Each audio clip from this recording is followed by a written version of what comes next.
Hi, I'm John Green. This is Crash Course U.S. History, and today we're going to talk about progressives. No, Stan, progressives, yes. You know, like these guys who used to want to bomb the means of production, but also less radical progressives. Mr.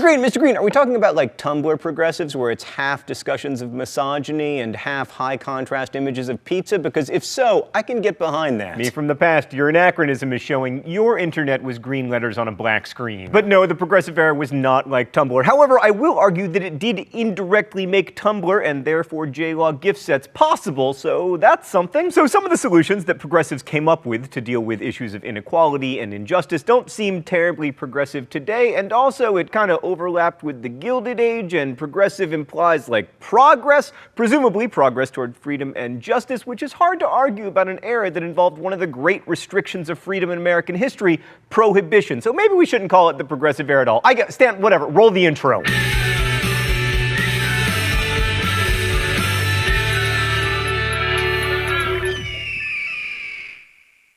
So if the Gilded Age was the period when American industrial capitalism came into its own and people like Mark Twain began to criticize its associated problems, then the progressive era was the age in which people actually tried to solve those problems through individual and group action. As the economy changed, progressives also had to respond to a rapidly changing political system. The population of the US was growing and its economic power was becoming ever more concentrated, and sometimes progressives responded to this by opening up political participation, and sometimes by trying to restrict the vote. The thing is, broad participatory democracy doesn't always result in effective government, he said, sounding like the Chinese National Communist Party. And that tension between wanting to have government for, of, and by the people and wanting to have government that's like good at governing kind of defined the progressive era, and also our era. But progressives were most concerned with the social problems that revolved around industrial capitalist society, and most of these problems weren't new by 1900, but some of the responses were. Companies, and later corporations, had a problem that had been around at least since the 1880s. They needed to keep costs down and profits high in a competitive market. And one of the best ways to do this was to keep wages low, hours long, and conditions appalling. Your basic house elf situation. Just kidding, house elves didn't get wages. Also, by the end of the 19th century, people started to feel like these large monopolistic industrial combinations, the so-called trusts, were exerting too much power over people's lives. The 1890s saw federal attempts to deal with these trusts, such as the Sherman Antitrust Act, but overall, the federal government wasn't where most progressive changes were made. For instance, there was muckraking, a form of journalism in which reporters would find some muck and rake it. Mass circulation magazines realized they could make money by publishing exposés of industrial and political abuse, so they did. Oh, it's time for the mystery document? I bet it involves muck.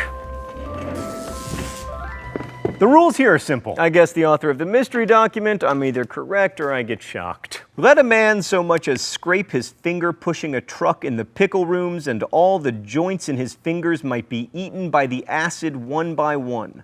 Of the butchers and floormen, the beef boners and trimmers, and all those who used knives, you could scarcely find a person who had the use of his thumb.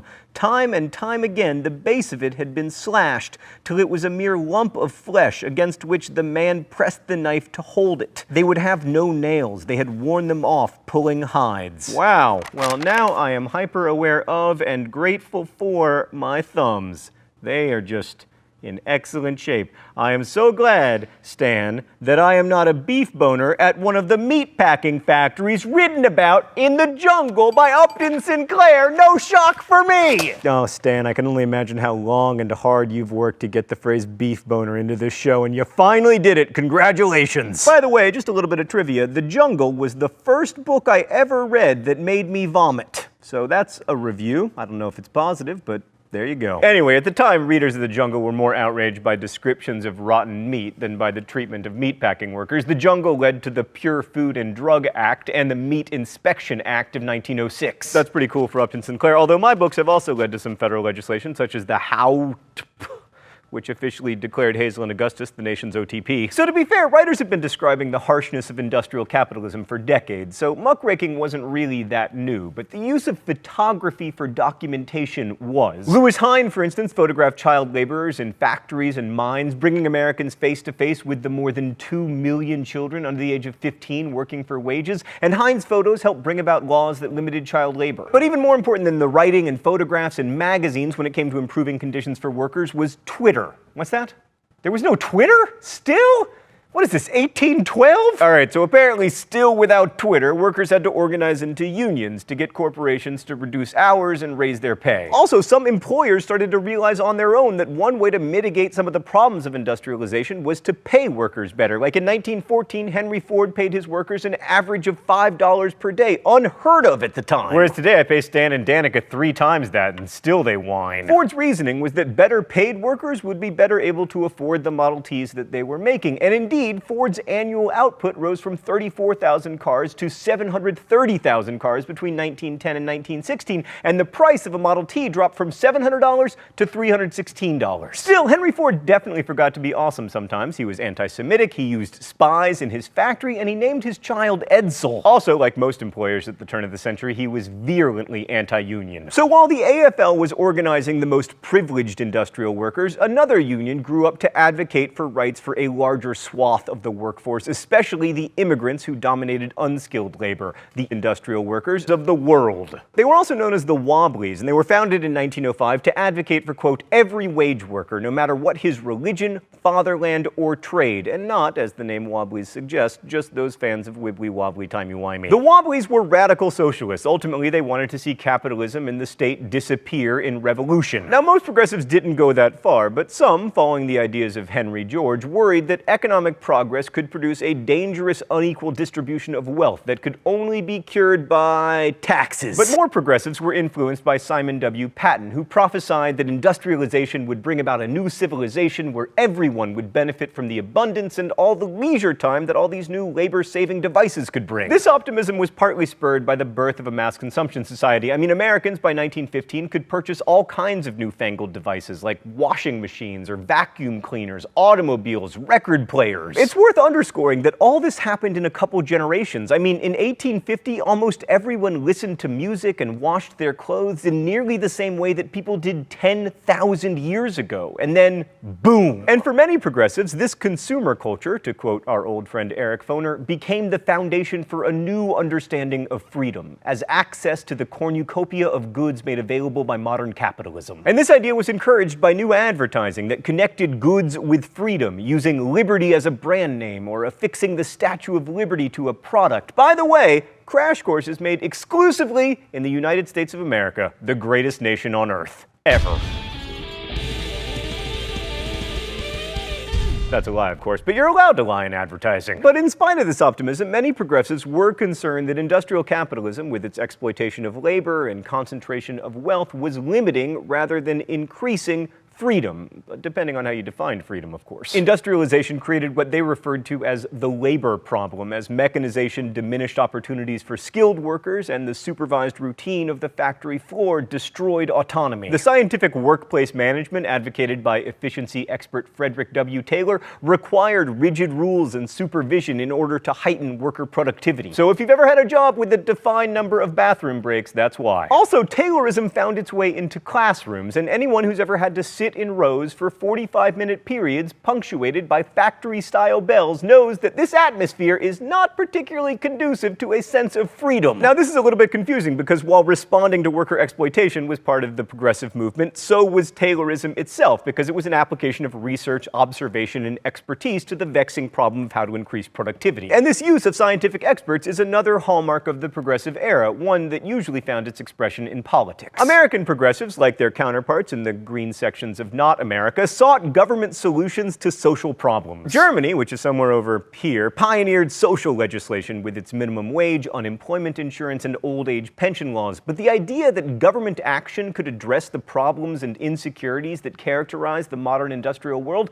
also became prominent in the United States. And the notion that an activist government could enhance rather than threaten people's freedom was something new in America. Now, progressives pushing for social legislation tended to have more success at the state and local level, especially in cities, which established public control over gas and water and raised taxes to pay for transportation and public schools. Whereas federally, the biggest success was like prohibition, which, you know, not that successful. But anyway, if all that local collectivist investment sounds like socialism, it kind of is. I mean, by 1912, the Socialist Party had 150,000 members and had elected scores of local officials, like Milwaukee Mayor Emil Seidel. Some urban progressives even pushed to get rid of traditional democratic forms altogether. A number of cities were run by commissions of experts or city managers who would be chosen on the basis of some demonstrated expertise or credential rather than their ability to hand out turkeys at Christmas or find jobs for your nephew's sister's cousin. Progressive editor Walter Lippmann argued for applying modern scientific expertise to solve social problems in his 1914 book Drift and Mastery, writing that scientifically trained experts, quote, could be trusted more fully than ordinary citizens to solve America's deep social problems. This tension between government by experts and increased popular democratic participation is one of the major contradictions of the Progressive era. The 17th Amendment allowed for senators to be elected directly by the people rather than by state legislatures,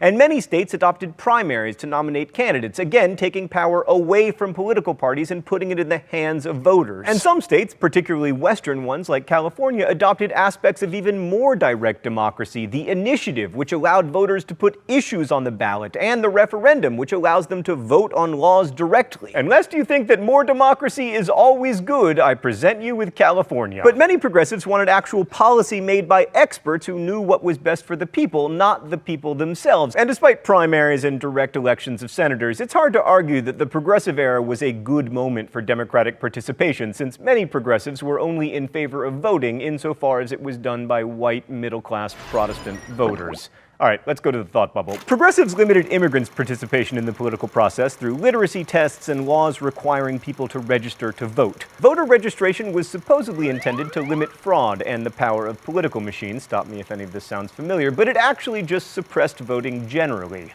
Voting gradually declined from 80% of male Americans voting in the 1890s to the point where today only about 50% of eligible Americans vote in presidential elections. But an even bigger blow to democracy during the Progressive era came with the Jim Crow laws passed by legislatures in southern states, which legally segregated the South. First, there was the deliberate disenfranchisement of African Americans. The 15th Amendment made it illegal to deny the right to vote based on race, color, or previous condition of servitude, but said nothing about the ability to read, so many southern states instituted literacy requirements. Other states added poll taxes, requiring people to pay to vote, which effectively disenfranchised a large number of African American people who were disproportionately poor.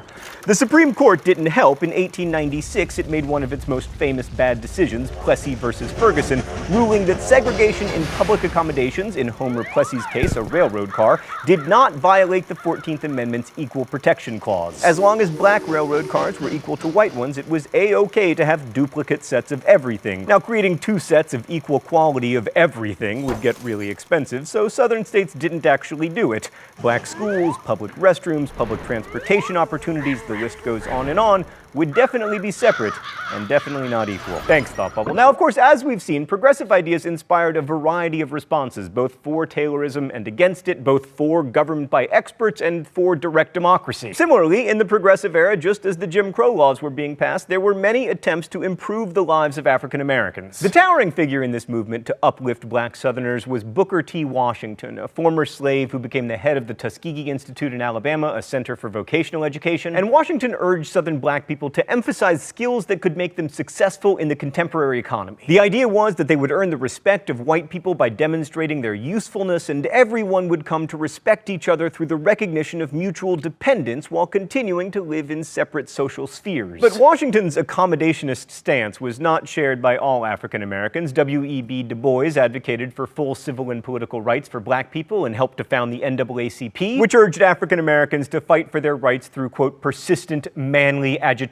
So I wanted to talk about the Progressive era today, not only because it shows up on a lot of tests, but because progressives tried to tackle many of the issues that we face today, particularly concerning immigration and economic justice, and they used some of the same methods that we use today: organization, journalistic exposure, and political activism. Now, we may use Tumblr or Tea Party forums, but the same concerns motivate us to work together. And just as today, many of their efforts were not successful because of the inherent difficulty in trying to mobilize very different interests in a pluralistic nation. In some ways, their platforms would have been better suited to an America that was less diverse and complex, but it was that very diversity and complexity that gave rise and still gives rise to the urge toward progress in the first place.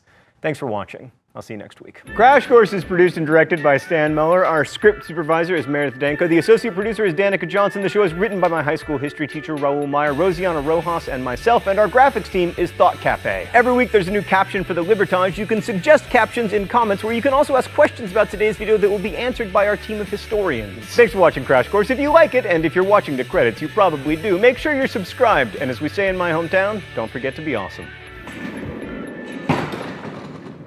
That was more dramatic than it sounded.